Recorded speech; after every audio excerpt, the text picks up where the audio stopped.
नमस्कार साथीहरु, म रवि कुमार र यहाँहरु सम्पूर्णलाई हाम्रो यस UvAdvice च्यानलमा स्वागत छ। साथीहरु, आजको यो भिडियोलाई विशेष गरेर चाहिँ जसको श्रीमतीले अथवा जसको दिदी बहिनीले मोबाइल फोन चलाउनुहुन्छ उहाँहरु सम्पूर्णले एकदमै ध्यान दिएर अन्तिमसम्म हेर्नु होला, नत्र भने भोलि बिहान तपाईको श्रीमतीसँग अथवा तपाईको दिदी बहिनीसँग काण्ड हुनेछ र तपाईलाई एकदमै पछुतो हुनेछ। यो मेरो ग्यारेन्टी रहेको छ। त्यो किन हो भन्दाखेरि यदि तपाईको श्रीमतीले अथवा तपाईको दिदी बहिनीले र त्यस्तै गरेर तपाईले मोबाइल फोन चलाउनुहुन्छ भने त्यो अवस्थामा चाहिँ तपाईहरु मध्ये लगभग 99% मोबाइल प्रयोगकर्ताहरुलाई एउटा नयाँ खतरनाक गोप्य कुरा थाहा छैन होला कि तपाईले अहिले चलाउँदै गरेको तपाईको मोबाइल फोन भित्र तीनवटा यस्तो सोच्नै नसक्ने खालको खतरनाक एप लुकेर बसेको छ, जसले गर्दा भोलि बिहान तपाई र तपाईको श्रीमती अथवा तपाईको दिदी बहिनीको जीवन बर्बाद हुनेछ। यो मेरो ग्यारेन्टी रहेको छ। त्यो कसरी हो भन्दाखेरि जस्तै तपाईहरुलाई त एउटा कुरा एकदमै राम्रोसँग थाहा छ होला, हामीले आफ्नो मोबाइल फोन चाहिँ नियमित रूपमा प्रयोग गरिरहँदाखेरि त्यो अवस्थामा हामीले प्रत्येक दिन अथवा कम्तीमा हप्तामा एक पटक चाहिँ आफ्नो मोबाइलमा आफूलाई आवश्यक पर्ने विभिन्न एपहरु जस्तै फेसबुक, इमो, मेसेन्जर लगायत आफूलाई चाहिने कुनै न कुनै एप आफ्नो मोबाइलमा इन्स्टल गरिरहेका हुन्छौं र यही क्रममा कहिलेकाहीँ यहाँनिर के हुन्छ भन्दाखेरि हामीबाट गल्तीले हाम्रो मोबाइल फोनमा तीनवटा यस्ता खतरनाक एपहरु चाहिँ इन्स्टल हुन जान्छ र त्यससँगसँगै हामीले ती तीनवटा खतरनाक एपलाई चाहिँ आफ्नो मोबाइलमा नियमित रूपमा प्रयोग गरिरहेका हुन्छौं, जसले गर्दा ती तीनवटा खतरनाक एपले चाहिँ तपाईको मोबाइल फोन भित्र लुकेर बसेर तपाईको मोबाइलमा रहेको तपाईको सम्पूर्ण प्राइभेट डाटालाई लिक गर्ने काम गरिरहेको हुन्छ र सँगसँगै तपाईको फेसबुक मेसेन्जरको पासवर्डलाई पनि यहाँनिर लिक गरिरहेका हुन्छन् र तपाईलाई यसको बारेमा कुनै पत्तो नै हुँदैन, जसले गर्दा भोलि बिहान तपाईको प्राइभेसी लिक हुन सक्छ अथवा तपाईको फेसबुक, इमो, मेसेन्जर चाहिँ यहाँनिर ह्याक हुन सक्छ र जसले गर्दा तपाई र तपाईको श्रीमतीको अथवा तपाईको दिदी बहिनीको धेरै ठूलो बेइज्जती हुन सक्छ अथवा तपाईमाथि धेरै सपनामा पनि नसोचेको थुप्रै समस्याहरू आउन सक्छ। तर अब चाहिँ तपाईले टेन्सन लिनु पर्दैन, किनकि आजको यस भिडियो अन्तर्गत रहेर मैले तपाईहरुलाई डिटेलमा बताउने छु कि तपाईले आफ्नो मोबाइल फोन भित्र लुकेर बसेको कुन चाहिँ तीनवटा खतरनाक एपलाई किन डिलिट गर्नुपर्ने हुन्छ भन्ने कुरा, यी सबै कुराहरुलाई मैले तपाईहरुलाई डिटेलमा बताउने छु। त्यसै कारणले गर्दा आजको यो भिडियोलाई एक सेकेन्ड पनि स्किप नगरिकन अन्तिमसम्म हेरेर मलाई साथ दिनु होला। यदि तपाईले पनि आफ्नो मोबाइल फोन भित्र लुकेर बसेको कुन चाहिँ तीनवटा खतरनाक एपलाई किन डिलिट गर्नुपर्ने हुन्छ भन्ने कुरा जान्न चाहनुहुन्छ भने यो भिडियोको तलपट्टि रहेको यो लाइकको बटनमा एकचोटि टच गर्नुस् र त्यसपछि यता साइडमा रहेको यो रातो सब्स्क्राइब बटनमा एकचोटि टच गर्नुस् र सँगसँगै आएको यो घण्टीको आइकनमा पनि एकचोटि टच गरेर यहाँनिर यो अल भन्ने अप्सनमा क्लिक गर्नु होला अथवा टच गर्नु होला र त्यसपछि अब चाहिँ तपाईले यहाँनिर तलपट्टि देख्न सक्नुहुन्छ एउटा बक्स रहेको छ। तपाईले चाहिँ यो बक्समा टच गरेर यहाँनिर लेख्नु पर्ने हुन्छ TIPS र त्यसपछि यो हेरमा एकचोटि टच गर्नुहोस्।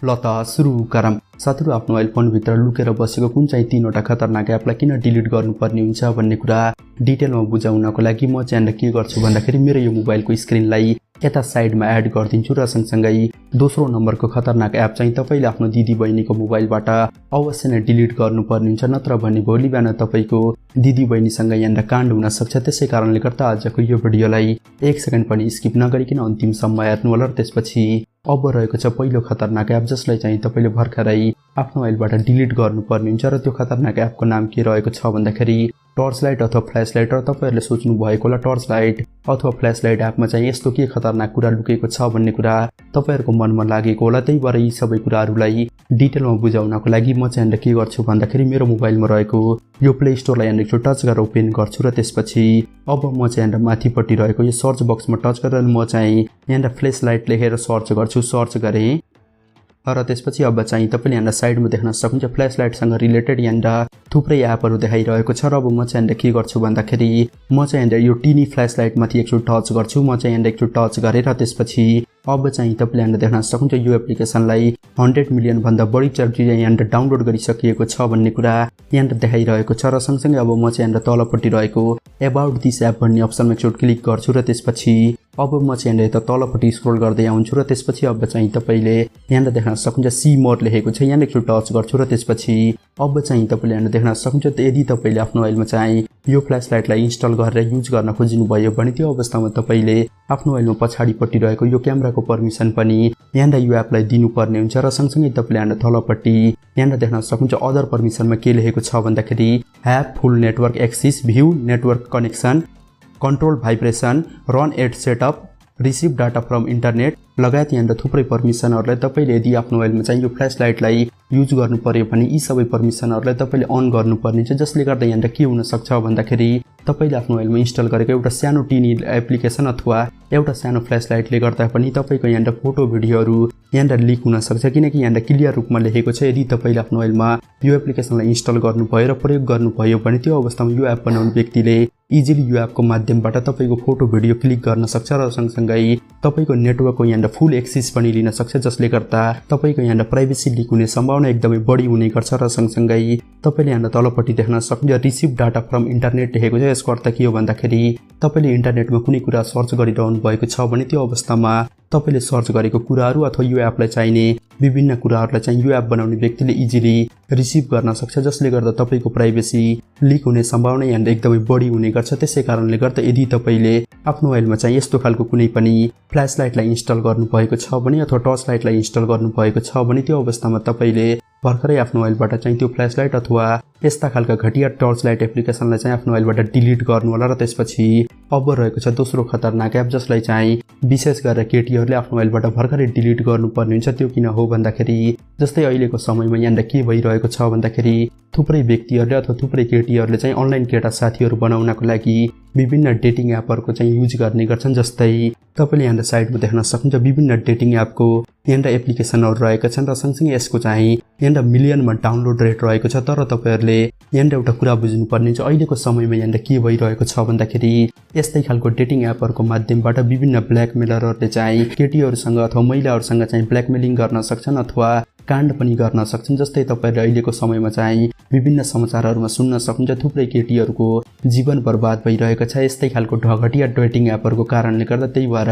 तपाईले यहाँ के गर्नुहोस् भन्दाखेरि यदि तपाईको घरमा चाहिँ तपाईको श्रीमती अथवा तपाईको छोराछोरी अथवा तपाईको दिदीबहिनीले चाहिँ मोबाइल फोन चलाउनुहुन्छ भने त्यो अवस्थामा तपाईले एकचोटि आफ्नो दिदीबहिनीको मोबाइल अथवा आफ्नो श्रीमतीको मोबाइल अवश्य नै चेक गर्नु होला कि उहाँहरूको मोबाइलमा चाहिँ यस्तो खालको घटिया कुनै पनि डेटिङ एप इन्स्टल रहेको छ कि छैन भनेर। यदि रहेको छ भने त्यो अवस्थामा चाहिँ तपाईले आफ्नो दिदीबहिनी अथवा आफ्नो श्रीमतीको मोबाइलबाट यस्ता खालको घटिया डेटिङ एपलाई भर्खरै डिलिट गर्न भन्नु होला, नत्र भने भोलि बिहान तपाईको श्रीमतीको अथवा तपाईको दिदीबहिनीको यहाँ प्राइभेसी लिक हुन सक्छ अथवा धेरै ठुलो बेइज्जती हुन सक्छ। त्यसै कारणले गर्दा म चाहिँ तपाईलाई दुई हात जोडेर भन्न चाहन्छु कि यस्तो खालको कुनै पनि घटिया डेटिङ एपलाई चाहिँ आफ्नो मोबाइलमा इन्स्टल नगर्नु होला र सँगसँगै कसैलाई पनि इन्स्टल गर्ने सल्लाह नदिनु होला। र त्यसपछि अब रहेको छ तेस्रो खतरनाक एप जसलाई चाहिँ तपाईले भर्खरै आफ्नो मोबाइलबाट डिलिट गर्नुपर्ने हुन्छ। त्यो खतरनाक एपको नाम के रहेको छ भन्दाखेरि युसी ब्राउजर रहेको छ र यो एप चाहिँ किन खतरनाक रहेको छ भन्ने कुरा डिटेलमा बुझाउनको लागि म चाहिँ के गर्छु भन्दाखेरि म चाहिँ यहाँ